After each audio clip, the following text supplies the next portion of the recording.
Tetapi saham yang 2%, 5% ini yang turunnya kecil, ini ikut terkena halting. Nah, si trading halt ini diperlebar karena untuk menjaga mekanismenya. Halt ya, jadi ada yang baru buka porto, kok gue nggak bisa dagang ya, gue nggak bisa beli ya gitu. Halo Sobat IDX, kembali lagi bersama saya Bang Ruli. Selamat datang kembali di IDX Talks.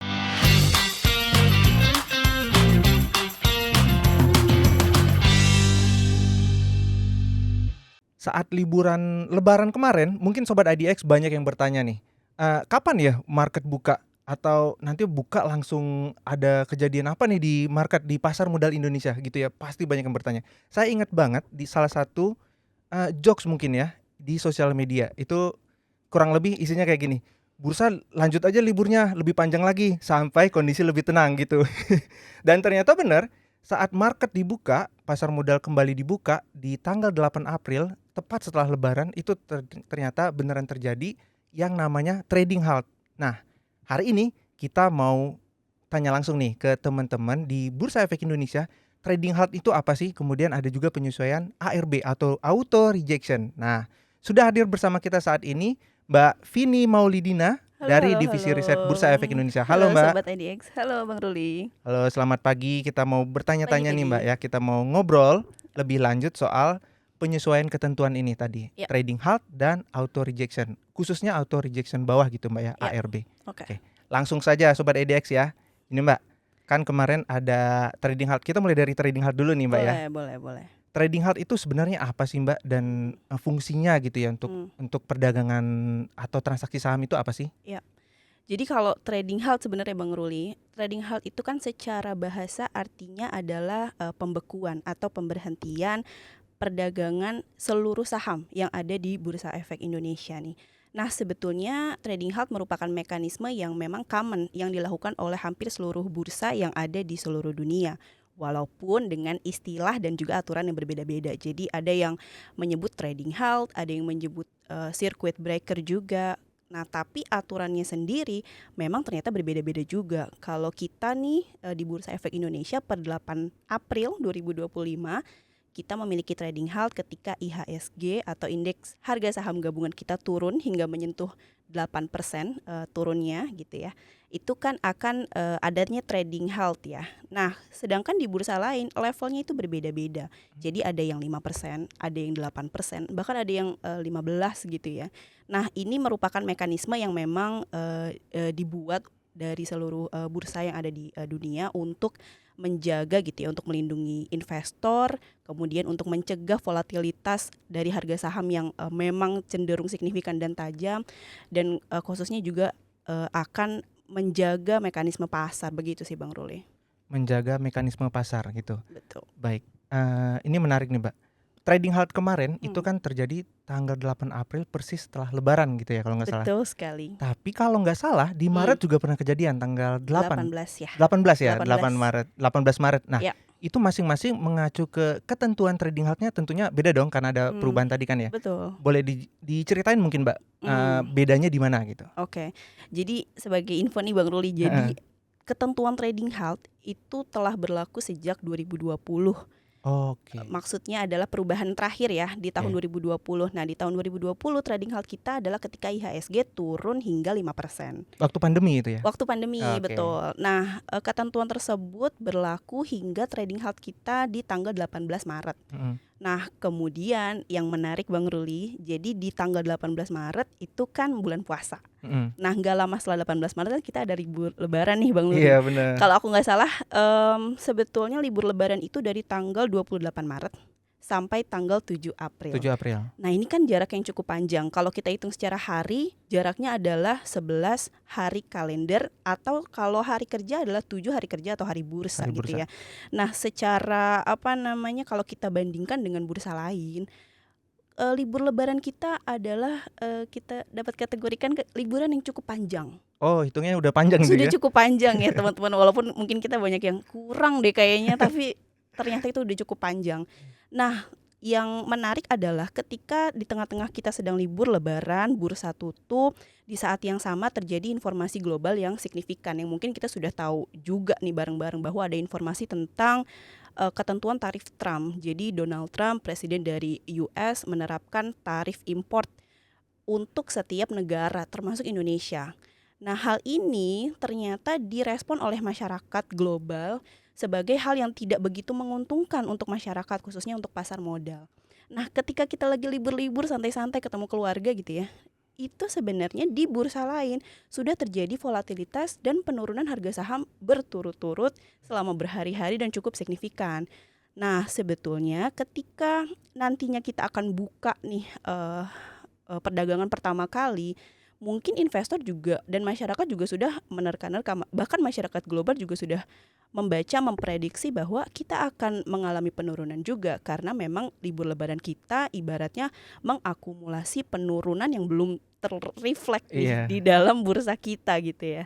Nah, di saat yang sama Bursa Efek bersama dengan otoritas jasa keuangan menerapkan trading halt yang baru, yaitu yang awalnya ketika IHSG turun 5%, berubah menjadi 8%. Kemudian jika ada penurunan lanjutan hingga 15%, maka akan ada trading halt 30 menit gitu ya. 30 menit Ya, lagi. 8% juga 30 menit. Kemudian jika ada penurunan lanjutan hingga 20%, maka akan dilakukan trading halt hingga akhir sesi atau hingga akhir hari gitu Bang Ruli. Nah, sebenarnya yang menarik adalah ketika pandemi itu, sebelum pandemi nih ya Bang Ruli, ketentuan kita terhadap trading halt juga bukan 5% sebetulnya. Oh, lebih tinggi lagi. 10%, Oh, lebih tinggi, 10, iya. Kemudian ada pandemi nih datang, Mhm. volatilitas tinggi, harga saham pada turun, akhirnya diperketat oleh bursa. Nah, yang menarik adalah kenapa nih sekarang lagi ada informasi global kok kita panjangin dari 5% menjadi 8%. Nah, ternyata hal ini kita melihatnya sebetulnya ketika IHSG turun 5% taruhlah ya. Sebetulnya tidak semua saham Bang Ruli turun eh, sebesar itu. Jadi memang Iya. ada saham yang turun 35%, ada yang turun 20%, tetapi ada juga saham yang hanya turun mungkin 2% dan 5%. Mhm. Tetapi saham yang 2% 5% ini yang turunnya kecil ini ikut terkena halting. Nah, kan Iya, sebetulnya terdampak. terdampak gitu. Nah, ini kan kurang fair ya. Makanya diperlebar dari 5% menjadi 8% sebetulnya untuk tetap menjaga mekanisme pasar agar tetap berjalan. Oke. Tetapi tidak hanya itu, bursa juga menerapkan penyesuaian aturan yang lain yaitu auto rejection bawah gitu Bang Ruli. Nah, kebetulan lu udah langsung disinggung ya Sobat IDX. Setelah trading halt, Mm. itu di hari yang sama Bursa Efek Indonesia, kalau nggak salah paginya Mbak ya? Paginya betul, Paginya sebelum bursa kita buka ya. sebelum bursa buka Mm. hari pertama setelah lebaran, Mm. bursa itu menyesuaikan selain ketentuan trading halt juga auto rejection bawah gitu. Betul. Nah, penyesuaiannya seperti apa tuh Mbak yang auto rejection bawah?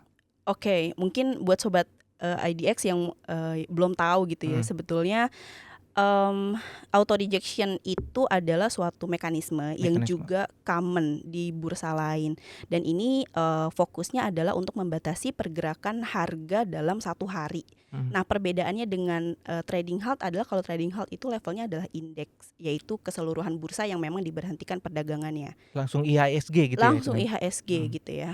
Dan efeknya ke semua saham. Mhm. Kalau auto rejection itu fokusnya adalah ke satu saham. Jadi Oke. satu saham bisa maksimal naik berapa persen, bisa maksimal turun berapa persen dalam satu hari begitu. Nah, ketentuan kita jadi kalau auto rejection ada dua Bang Ruli. Mungkin kita juga ada yang tahu ya. Iya. Jadi auto rejection atas dan bawah, Bawah. ARA dan ARB disebutnya. Nah, kalau untuk kita yang atas dan bawahnya sama, disebutnya adalah auto rejection yang memang simetris. Metris. Atas bawahnya sama. Kalau yang berbeda itu adalah asimetris. Jadi atasnya berapa, bawahnya berapa tuh beda tuh. Mhm. Nah, yang menarik adalah ketika tanggal 8 April itu kita bursa menyesuaikan ketentuan auto rejectionnya dari yang awalnya adalah, jadi ada 3 layer Bang Ruli. Nah, 3 layer itu berdasarkan harga saham. Jadi kalau harga sahamnya 50 sampai 200 itu auto rejectionnya 35%. 35. Kalau simetris berarti kan atas bawah 35%. Kemudian kalau harga sahamnya lebih dari 200 sampai harganya 5.000, maka auto rejectionnya adalah 25%. Oke. Jika harga sahamnya lebih dari 5.000, maka auto rejectionnya adalah 20%. Mhm. Nah, sebelum penyesuaian itu atas bawah sama, atas bawah 35, 25 sama 20. Mhm. Tetapi adanya informasi global yang signifikan tadi menyebabkan kita perlu untuk menyesuaikan menjadi auto rejection yang asimetris. Asimetris. Sehingga ARB-nya disesuaikan menjadi hanya 15%. Begitu Bang Ruli. Oke. Tadi siapa tahu sobat IDX ada yang belum paham nih. Hmm. Hitungan 20% dari harga sahamnya kan ya, Mbak? Dari harga sahamnya. Dari harga sahamnya. Oke. Closing hari sebelumnya. Closing hari sebelumnya. Betul. Ya, oke.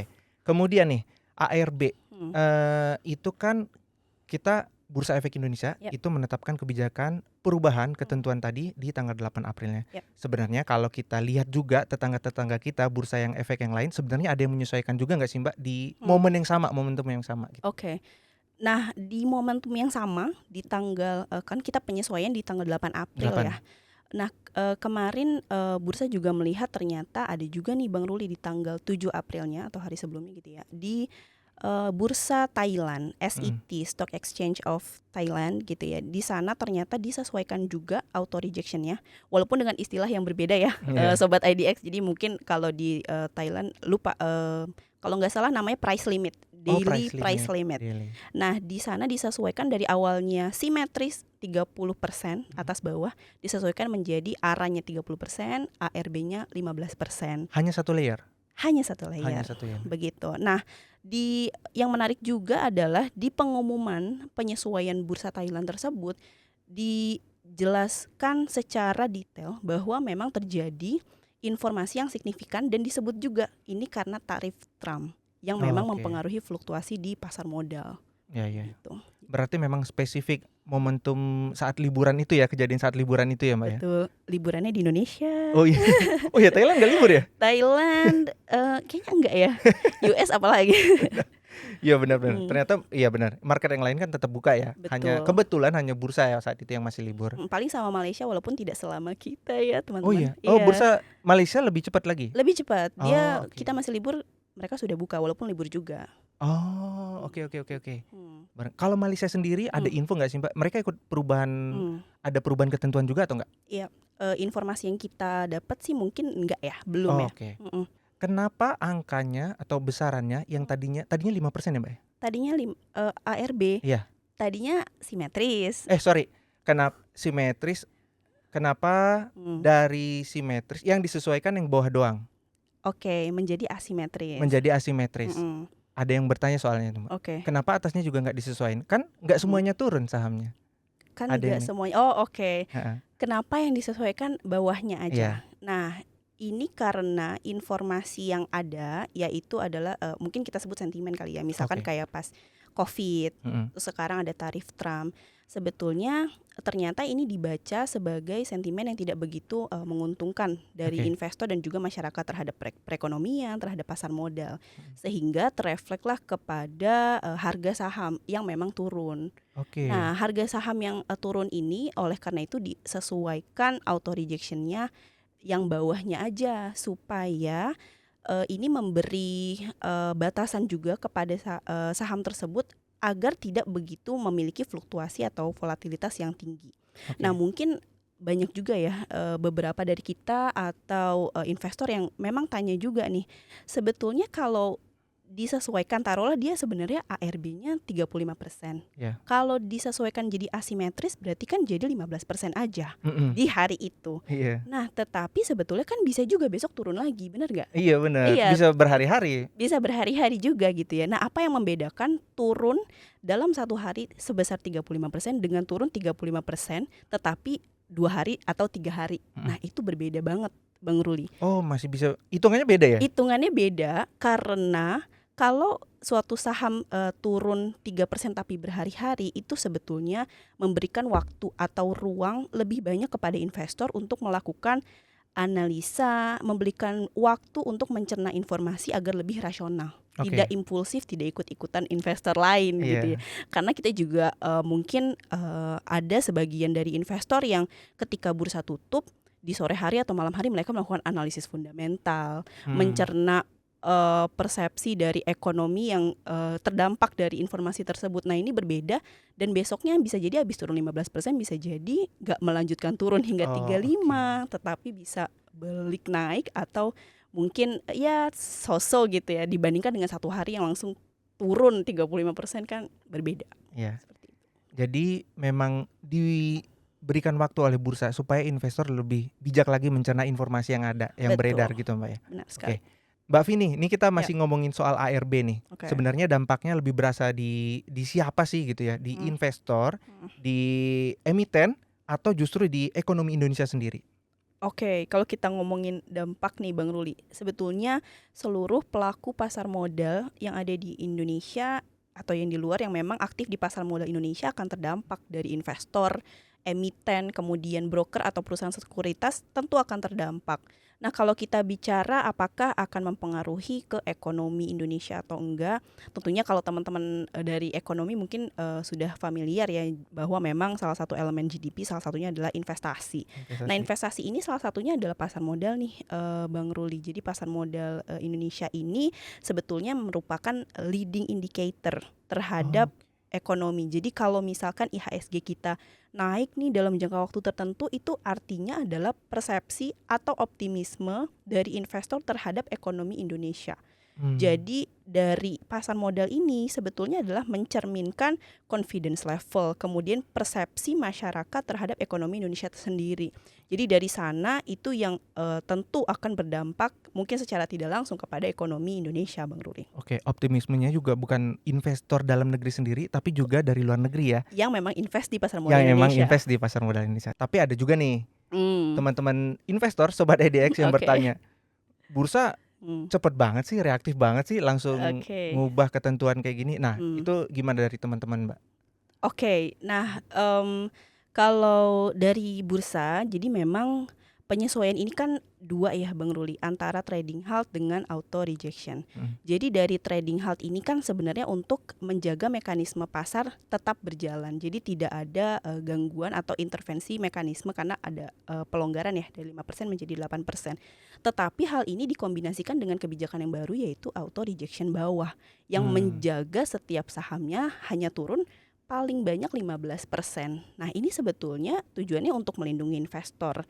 Kemudian agar tidak terjadi volatilitas yang jauh lebih tinggi dibandingkan dengan tidak adanya penyesuaian kebijakan tersebut. Tetapi kalau misalkan disebutkan bursa kayaknya reaktif banget iya. ya. Nah, ini kalau kalau secara definisi kan reaktif adalah merespon suatu hal gitu ya. Nah, kalau dan konotasinya kayak negatif banget ya untuk reaktif ini Reaktif. ya. Kalau saya boleh sebut sebenarnya ada loh kata-kata yang mungkin konotasinya lebih positif, mungkin adaptif ya. Nah, Adaptif. adaptif. Jadi sebenarnya reaktif dan adaptif sama-sama merespon suatu hal. Mhm. Tetapi memang bursa ini berkomitmen untuk selalu berkembang menyesuaikan dengan kondisi dan situasi ekonomi saat ini gitu ya. Oke. Sehingga sebetulnya justru kalau ada stimulus atau ada informasi yang memang merugikan investor tetapi kita justru tidak adaptif, tidak menyesuaikan, itu kan sebetulnya ya tidak oke juga gitu ya bursa sebagai regulator tetapi kok tidak melindungi investor gitu. Jadi sepertinya reaktif lebih konotasinya negatif nih, adaptif aja sobat IDX. Iya. Tadi kebetulan Mbak Hmm, Vini ada sebut, ini sebenarnya untuk melindungi investor. betul. Nah, tapi Hmm, di trading halt itu dari 5 ke 8% Mbak ya? betul, Berarti kan lebih jauh ke bawah tuh. benar. Berarti, sebenarnya bursa juga mempertimbangkan nggak sih, bukannya jatuhnya jadi potensi kerugian ya, potensi Ya, kerugiannya investor itu jadi makin besar ya, mhm, karena batas bawahnya jadi makin gede nih gitu. oke. Kalau dibilang kerugian yang lebih besar tentunya tidak ya Bang Ya, Ruli. Karena hal ini juga dikombinasikan dengan penyesuaian yang batasan ARB tadi ya? ARB, Oh iya betul. betul. Nah, si trading halt ini diperlebar karena untuk menjaga mekanismenya. Mmm, Karena kalau 5% sudah terkena halt, maka itu akan halting untuk semua saham, begitu ya. oke. Nah, makanya bursa mencoba untuk jagainnya untuk per masing-masing Saham, saham. Jadi oke. diaturlah auto rejection bawah ini sebagai untuk ngejagain investor itu sendiri. Mungkin gitu sih, Bang Ruli. Oh oke. Hmm. Kemudian, ini kaitannya sama tadi kita di Hmm. bursa disebutkan adaptif ya. Oke. Kebetulan sekarang market kayaknya udah membaik ya, Mbak, ya? Kelihatannya gitu ya. Iya, udah ijo gimana Sobat IDX, Gimana? portofolio masing-masing udah ijo atau masih merah gitu ya? Hmm. Nah, ini kaitannya sama perubahan ketentuan tadi. Oke. Kira-kira Hmm. nanti, ketentuan itu akan berubah lagi nggak sih? Akan ada update lagi nggak sih? Atau Mmm, kira-kira apa nih yang bakal dipertimbangkan bursa lagi ke depannya mhm, supaya bakal ada perubahan lagi gitu? oke. Yang jelas Bang Ruli, Mhm, bursa itu berkomitmen untuk selalu menyesuaikan dengan kondisi dan situasi terkini gitu ya. ya, Jadi kita coba semaksimal mungkin agar kebijakan yang dikeluarkan oleh bursa itu pro kepada investor. Sehingga kalau kita kilas balik kepada pandemi, jadi kalau kita lihat pandemi mungkin banyak juga yang mengalami, keuntungan atau kerugian saat pandemi itu, tapi kan ada sentimen pandemi. Nah di ya, saat yang sama bursa mengeluarkan kebijakan yang memang mungkin sesuai dengan kondisi saat itu. Memang sesuai gitu ya. Jadi ya, yang pertama perubahan trading halt dari 10% menjadi 5%, kemudian ada larangan short selling juga kalau teman-teman ada yang pernah gitu ya. Sama ada perubahan jam perdagangan. Mungkin kita dulu jam 3 sore udah tutup iya, bursanya. bener. Nah, itu adalah salah satu mekanisme yang memang disesuaikan oleh bursa untuk selalu menyesuaikan dengan kondisi terkini gitu ya. Oke, Dan kalau misalkan kita lihat gimana ya, apakah bursa akan, berubah atau enggak? Yang jelas adalah tetap, update dan relate sama kondisi yang ada saat ini. Itu yang paling penting untuk survive di pasar modal sih, Bang Ruli. oke. Tetap update dan relate ya. Betul. Ada lagi nggak nih Mbak? Mmm, Kira-kira pesannya nih, sekarang mungkin oke. market kita, pasar modal Indonesia lagi kita bisa bilang baik-baik aja nih. Iya, Seandainya amit-amit nih, amit-amit mmm, kondisi global mungkin berubah lagi yang jadi sentimen negatif untuk kita. Ada mhm, pesan nggak kepada investor, kepada sobat IDX supaya lebih hati-hati lagi atau mhm. lebih bijak lagi dalam berinvestasi mungkin? Oke. Jadi mungkin Bang Ruli seperti halnya kehidupan, kadang di Yes. atas, kadang di bawah. Nah, kadang kalau kita lihat porto kita atau, kita lagi aktif di pasar modal, itu kadang juga ada informasi yang, kurang menguntungkan. Kadang ada pandemi, tapi kadang juga mungkin ada yang menyenangkan seperti pembagian dividen dan Oke. lain-lain gitu ya. Nah, makanya sebetulnya cara untuk survive di pasar modal itu adalah tetap, stay update and relate sih. Mmm, Dan memang mungkin ada juga sebagian dari kita yang kalau kita baca medsos, ada yang baru tahu ternyata, oh bursa punya mekanisme trading halt ya. Jadi ada yang baru heeh, buka porto, oh kok gue nggak bisa dagang ya, kok gue iya, nggak bisa beli ya gitu. Terus ada juga yang bilang kalau oh trading halt ternyata bisa disesuaikan. Kirain bisa, itu adalah aturan global yang standar gitu ya. iya, Nah nggak apa-apa teman-teman, it's okay, take your time. Tapi kan sekarang kita sama-sama belajar akhirnya. betul. Tadi disebut juga stay update dan relate, lihat di media sosial bursa ya, Mbak, ya? Oh betul Nah, sekali. sekalian kita ingatkan juga sobat IDX, siapa tahu ada yang belum, bisa follow semua sosial media Indonesia Stock Exchange ya. Kita ada di semua platform, di Instagram, Facebook, Twitter atau X, kemudian ada di LinkedIn juga. Nah, teman-teman bisa lihat, bisa pantau semua update dari Bursa Efek Indonesia termasuk misalnya perubahan kebijakan, Ya, perubahan ketentuan seperti yang kemarin kejadian gitu ya, Mbak, ya. ya, Oke. Eee, Mungkin sampai di situ dulu obrolan kita, Mbak. Terima oke. kasih banyak Mbak Vini. Ada tambahan nggak, Mbak, untuk sobat IDX? Kayaknya cukup ya, Cukup ya? mhm. Stay Baik, update and stay relate ya. oke. Stay update dan relate tadi udah ditekankan berkali-kali oleh Mbak Vini, teman-teman sobat IDX. Jangan lupa pantau terus kondisi global, ekonomi dunia maupun kondisi ekonomi di Indonesia sendiri. Juga pantau nih ketentuan atau perubahan terbaru yang dilakukan oleh Bursa Efek Indonesia. Nah, terima kasih Mbak Vini sudah hadir, Sama-sama Bang Ruli. sudah berkenan ngobrol nih, berdiskusi, memberikan penjelasan kepada kita terkait trading halt sama perubahan ARB tadi. Semoga ini bisa menambah wawasan investor, Sobat EDX, dan saya Bang Ruli dan Mbak Vini pamit undur diri Sobat EDX. Sampai ketemu lagi di IDX Talks.